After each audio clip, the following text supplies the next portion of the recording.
So the camera view is what you use to adjust the animation of the transition.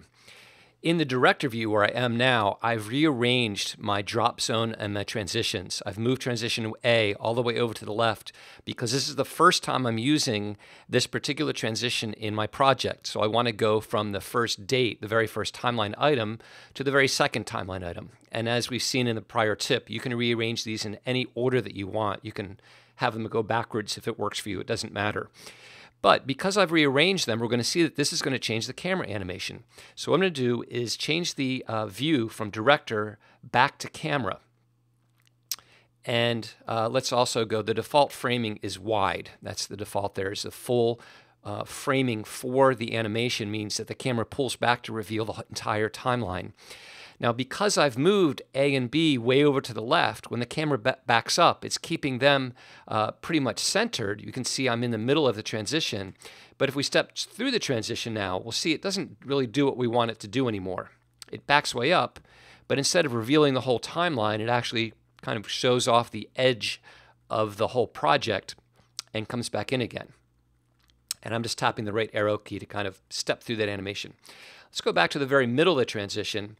And while we're in camera view, that's the purpose of these next set of tools, the framing for how we want the overall framing to look, and then these adjustments, these path offsets. So in this case, the X path is horizontal, so I'm just going to drag to say, look, I want this to, when it comes back, I want it to move over to the right so I can see the whole timeline again. And then also just Y, maybe I want it to come up a little bit and kind of center things. So by dragging on those two things, I've now recentered the timeline, even though my content that it's going to move between are both way to the left. So now if in fact, I'll just play it this time. Now we back up, reveal the whole timeline, and come into transition B. So that's basically how you use camera view and adjust the animation.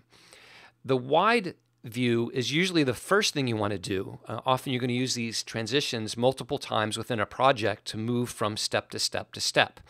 And usually the first time you probably want to reveal the whole transition to give context so that people can see, okay, a timeline that's going to cover this many years or these steps or this time period, and they get a sense of where you're going. After you used it once, the next time you use it, you might most likely don't need to show the whole thing again, and that's why you can use these other framing options. So for example, if we go to a medium framing, we now have a much closer framing if I play through it.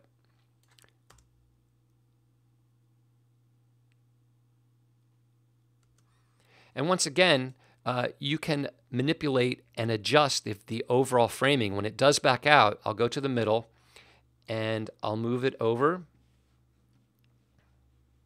because in this case I just want to focus on these two steps since we've already seen the whole timeline and center them. With the playhead in the middle of the transition, I'm centering the focus of my attention for this medium framing. So if I play through this now, we back up, we look at those two steps and move in. The other option is to do a close framing. And each of these transitions has several framing options.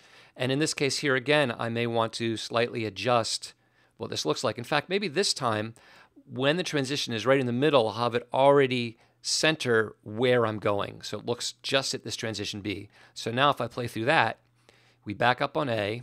We already know what A is. We don't need to read it again, and we can go right into B. So by choosing a different framing and then using the offset controls, you can establish the exact framing that you want and the exact animation that you want.